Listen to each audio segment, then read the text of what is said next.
Good morning friends. आज हम आगे क्वेश्चन करेंगे। कल हमने फर्स्ट और थर्ड पार्ट कर लिया था थर्ड क्वेश्चन का। आज हम सेकंड पार्ट करेंगे। The larger of to supplementary angle exceeds the smaller by 18 degree, find them. आपको कह रहा है कोई दो सप्लीमेंट्री एंगल हैं,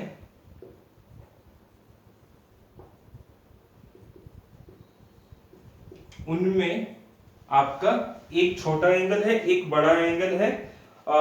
larger exceed the smaller by 18 degree. तो मैं स्मॉलर को मान लेता हूं, let the smaller angle x and larger angle y। Basically supplementary angle होते कौन से हैं? आपने लास्ट क्लास में भी पढ़ा होगा। सप्लीमेंट्री एंगल वो होते हैं जिनका जोड़ क्या हो, 180 हो।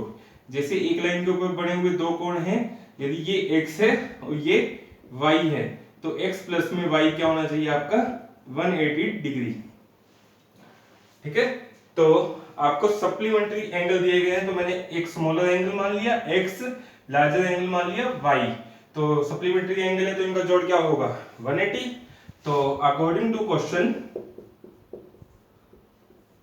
x प्लस में y इक्वल टू क्या हो जाएगा, 180। क्लियर? फिर वो कह रहा है आपको larger of to supplementary angle exceed the smaller by 18 degree. जो लार्जर है, अब देखो लार्जर y होगा, सपोज करो ये 100 है y और ये आपका 82 है। ठीक है, तो अब दोनों, ये लार्जर है ये स्मॉलर है, यदि दोनों को बराबर करना है तो आपको 18 को क्या करना पड़ेगा, यहां ऐड करना पड़ेगा कि नहीं करना पड़ेगा, तभी तो ये 100 होगा। या आप 100 में से 18 को माइनस कर दो तो भी 82 हो जाएगा। यानी कि हमें क्या करना पड़ेगा, according to question smaller angle में 18 को ऐड करना पड़ेगा। तो स्मॉलर एंगल कितना है मेरा, x है बराबर y। ये बराबर कब होगा, जब इसमें हम क्या करते हैं, 18 को ऐड करते हैं।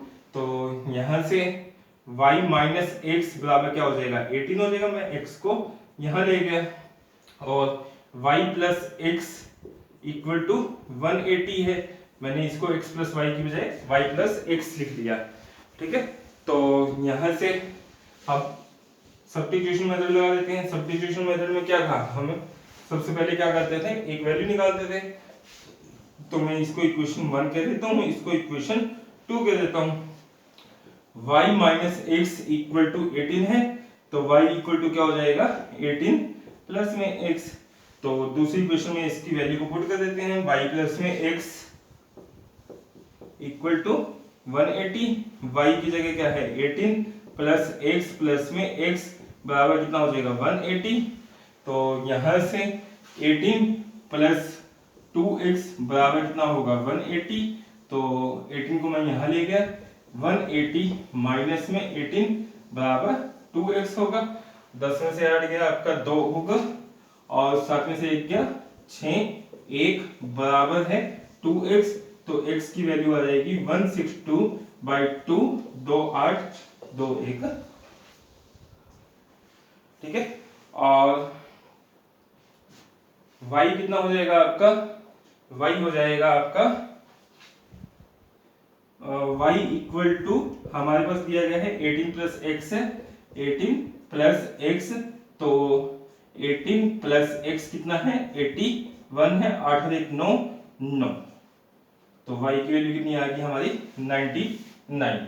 यानी कि x एंगल हमारा कितना था, 81 और ये कितना था, 99। आप इसका ऐड करोगे तो 180 आना चाहिए। 9 और 1 10, 8 और 9 17 और 1 18।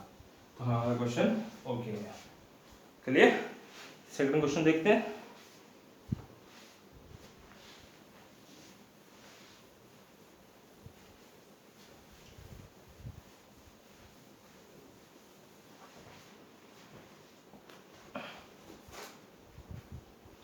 पहले तीनों पार्ट हो चुके हैं थर्ड क्वेश्चन के।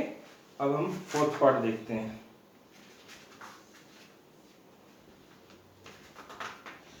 फोर्थ की भी बजाय पहले हम फिफ्थ देखते हैं, वो इजी है। फिफ्थ पार्ट में कह रहा है कि a fraction become 9/11 if 2 is added. सबसे पहले हम फ्रैक्शन समझते हैं, होता क्या है। फ्रैक्शन होती है ऐसा फ्रैक्शन होता है जो x बाई वाई की फॉर्म में हमारे पास नंबर होते हैं, उसको हम क्या कहते हैं, फ्रैक्शन कहते हैं। अब इस x को हम क्या कहेंगे, ये होता है हमारा न्यूमरेटर, और ये y क्या होता है हमारा डिनोमिनेटर। क्लियर? तो अब क्वेश्चन देखते हैं क्या है हमारे पास। If fraction become 9/11 if 2 is added to both the numerator and the denominator. तो मैंने फ्रैक्शन मान ली है x अपॉन में y, यानी कि लेट द न्यूमरेटर इज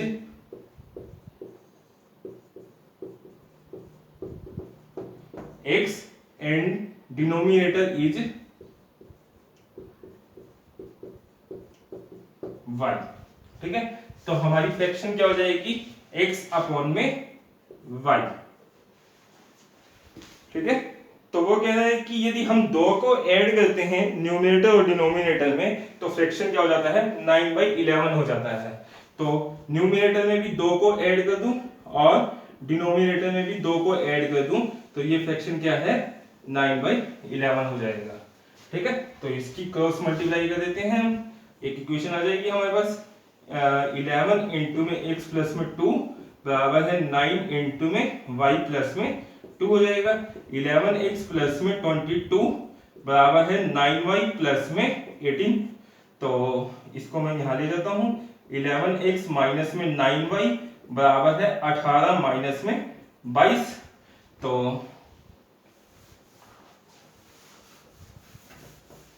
यहां से इक्वेशन आएगी हमारी 11x माइनस में 9y बराबर है -4।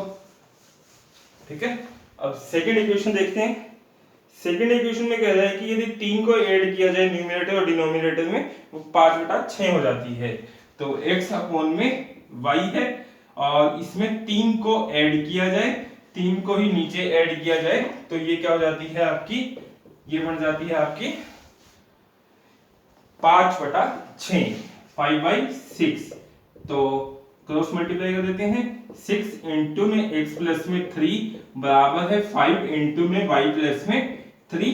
तो 6x प्लस में 18 बराबर है 5y प्लस में 15। तो यहां से ले जाता हूं मैं 6x माइनस में 5y बराबर है 15 माइनस में 18। तो 6x माइनस में 5y बराबर -3। एक इक्वेशन हमारे पास ये आ गई, एक इक्वेशन ये आ गई। आई होप आप आगे कर लोगे। मैं यहीं तक इक्वेशन बना के दे देता हूं आपको, आगे आप सब्स्टिट्यूशन मेथड लगा के इसको सोल्व कर लेना,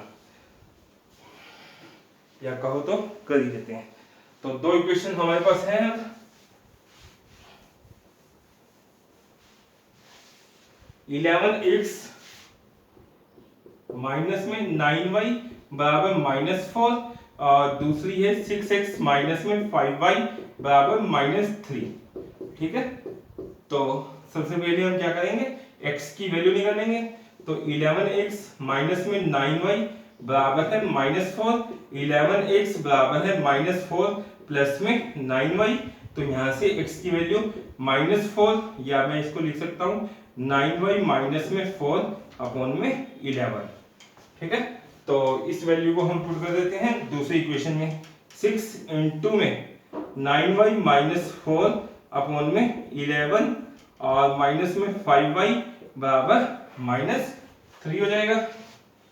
अब ये सोल्व नहीं होगा, कल वाला कंसेप्ट आ गया है दोबारा। यदि आपको नहीं समझ आए ये स्टेप, तो प्लीज प्रीवियस वीडियो देख लेना, उसमें मैंने ये डिस्कस किया है।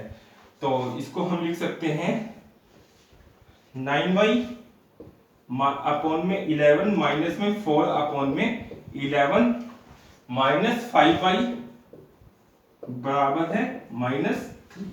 तो 9 छिक्का 54, y अपॉन 11 माइनस में 24 अपॉन में 11 माइनस 5y बराबर है -3।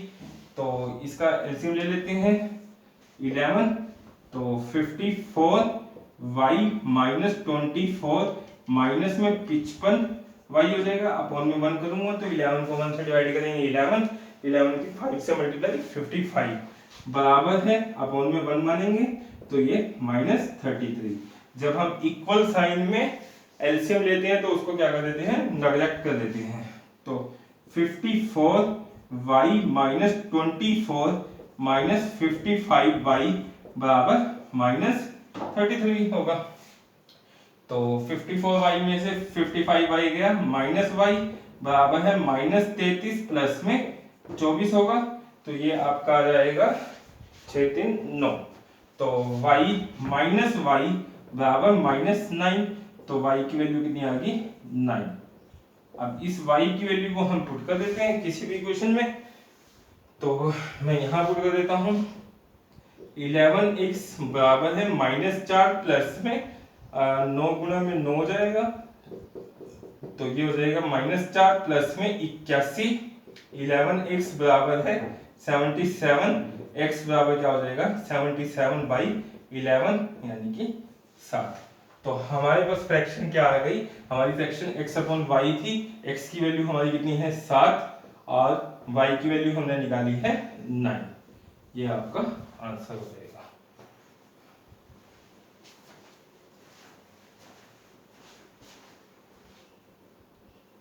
नेक्स्ट क्वेश्चन देखते हैं।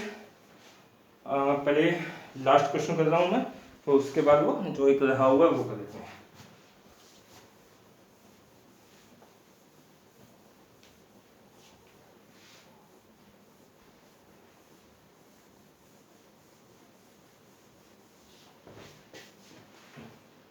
आपको कह रहा है कि 5 ईयर हेंस, देखो जब भी आपको एज का क्वेश्चन आता है एक वर्ड आएगा आपका हेंस और एक आएगा आपका एको, एक आएगा आपका हेंस और सिंस। ये 2-3 वर्ड आपके बार बार देखने को मिलेंगे। तो हेंस का मतलब होता है बाद में।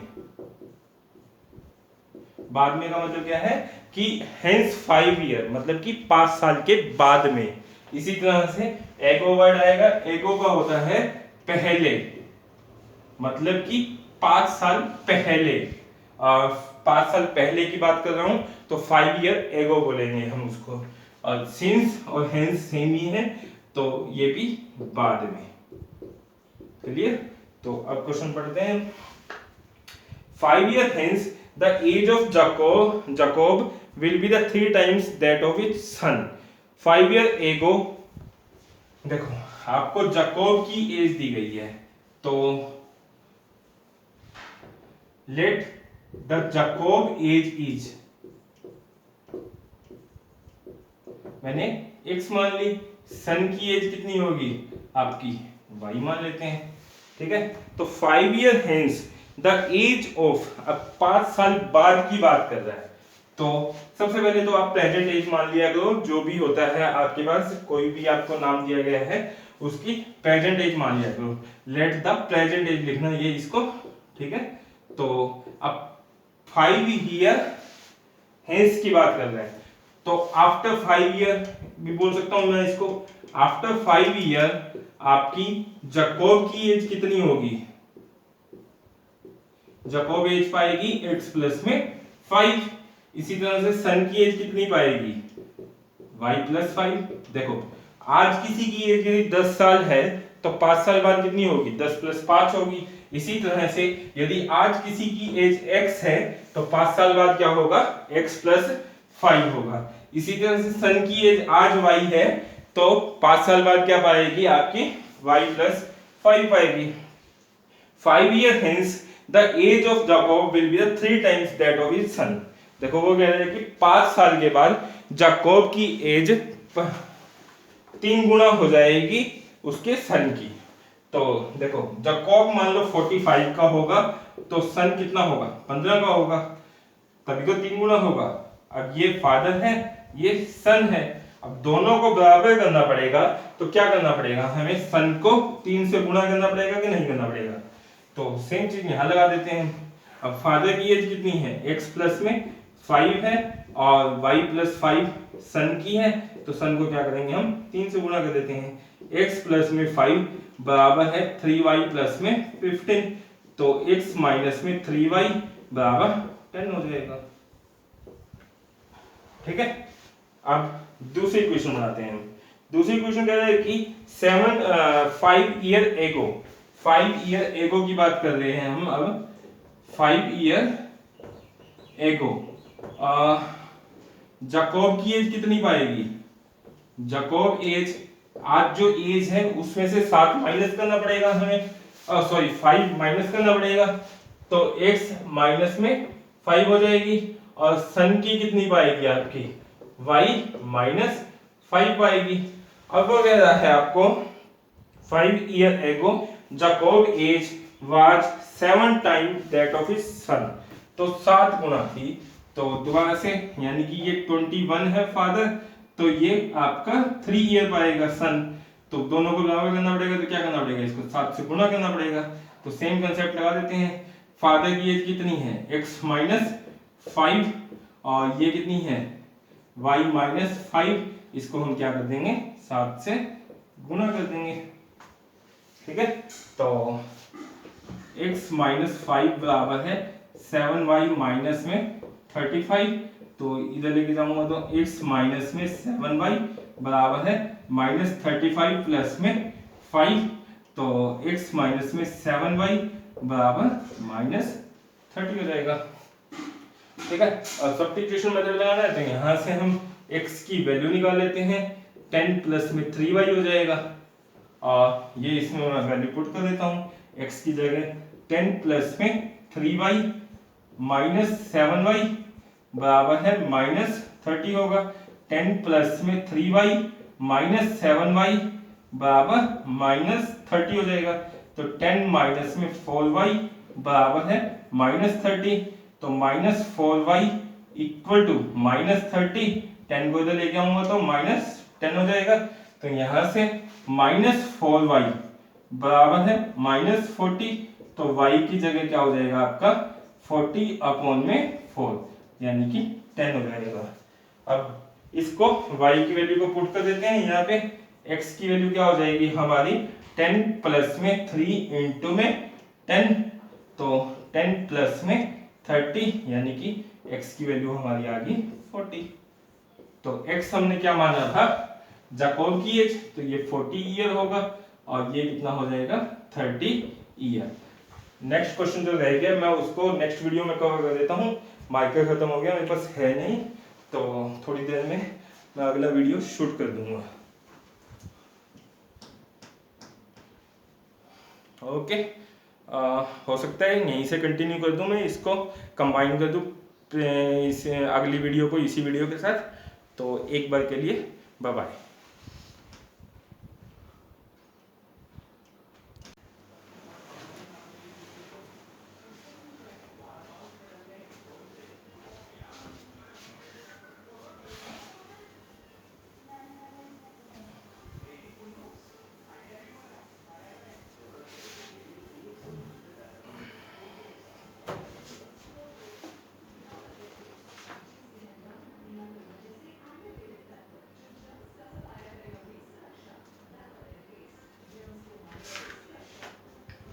फोर्थ क्वेश्चन है हमारा,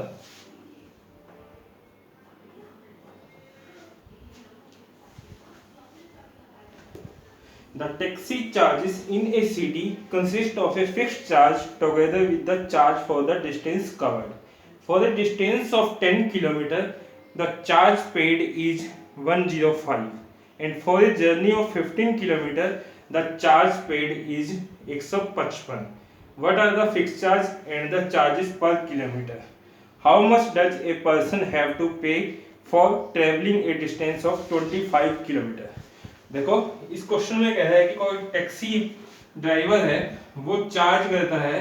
सपोज करो आप यहां से ए से बी गए हो, ठीक है, तो ए से बी जाने के लिए वो जो चार्ज लेता है, वो चार्ज आपका एक तो फिक्स्ड लेता है, साथ में कुछ वेरिएबल चार्ज लेता है। मतलब क्या है? जैसे सपोज करो आपने कोई टैक्सी हायर की है, वो कहता है कि बैठने के बाद मैं 10 रुपए तो लूंगा ही लूंगा, ठीक है, प्लस जितने किलोमीटर आप जाओगे 1 किलोमीटर का मैं मान लेता हूं वो कह रहा है कि मैं 5 रुपए लूंगा। तो सपोज करो आप 5 किलोमीटर गए हो तो आपका टोटल चार्ज क्या हो जाएगा, 10 रुपए फिक्स प्लस में 5 गुणा में 1 किलोमीटर का कितना है 5 रुपए, तो यानी कि 10 प्लस में 25 यानी कि 35। इसी तरह से सपोज करो कोई कहता है कि मतलब 10 किलोमीटर जाऊंगा, तो 10 किलोमीटर में वो क्या चार्ज करेगा, एक तो फिक्स्ड प्लस में वेरिएबल। फिक्स्ड कितना ले रहे हैं वो 10 रुपए, ठीक है, प्लस में वेरिएबल 10 किलोमीटर जाएगा तो 10 और 1 किलोमीटर का क्या है 5 रुपए, तो यानी कि 10 प्लस में 50 यानी कि 60 रुपए, ठीक है। तो यही कंसेप्ट हम इसमें लगाएंगे। तो हमने मान लिया let the fixed charge is x and variable या पर किलोमीटर कह सकते हो आप, वो कितना है मैंने मान लिया y, ठीक है। अब वो कह रहा है कि 10 किलोमीटर का चार्ज जो लगता है वो 105 रुपए लगता है। जैसे यहाँ पे हमने निकाला था 10 किलोमीटर का कितना था 60 रुपए था, तो 60 में कितना था फिक्स्ड प्लस वेरिएबल था, तो यहाँ पे भी हमारा फिक्स्ड प्लस में वेरिएबल कितना लगेगा 105 रुपए फॉर 10 किलोमीटर, ठीक है। तो फिक्स्ड हमारा कितना है x है, प्लस में वेरिएबल कितना है y है, और कितने किलोमीटर के लिए लग रहा है 10 के लिए, तो 10 y हो जाएगा बराबर है 105 रुपए। इसी तरह से दूसरी इक्वेशन दी गई है, जर्नी ऑफ 15 किलोमीटर 155 रुपए, 15 किलोमीटर का चार्ज जो लगता है 155 लगता है, तो फिक्स्ड प्लस में वेरिएबल लगेगा। फिक्स्ड कितना है हमारा x है, और 15 का 15 इंटू वेरिएबल का कितना है y, तो 15 किलोमीटर के लिए क्या हो जाएगा 15y। तो यहां से एक इक्वेशन हमारी ये आ गई है, एक इक्वेशन ये आ गई है। तो यहां से अब इसको सब्स्टिट्यूशन मेथड से करना है, तो एक इक्वेशन से हम x या y की वैल्यू निकालेंगे, दूसरा में पुट कर देंगे। तो मैं यहां से x प्लस में 10y बराबर है 105 पुट कर देता हूं, तो यहां से x कितना आ जाएगा 105 माइनस में 10y। अब दूसरी इक्वेशन में हम इसको वैल्यू को पुट कर देंगे।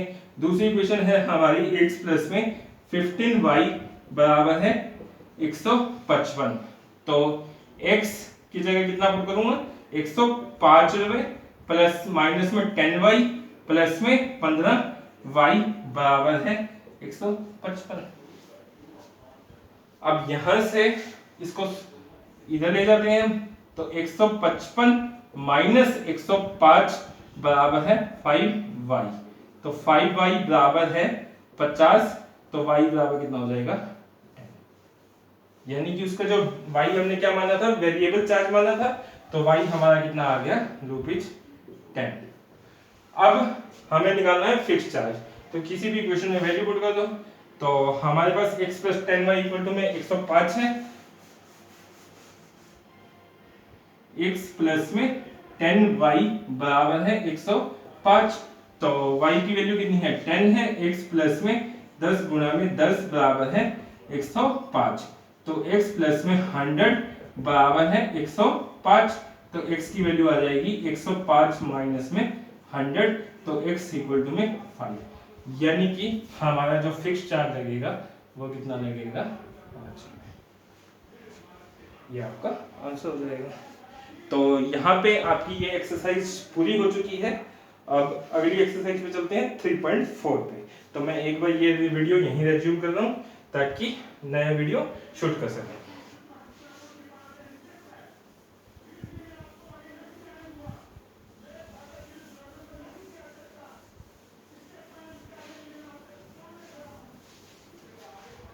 Okay, thank you, bye bye, मिलते हैं नेक्स्ट वीडियो में।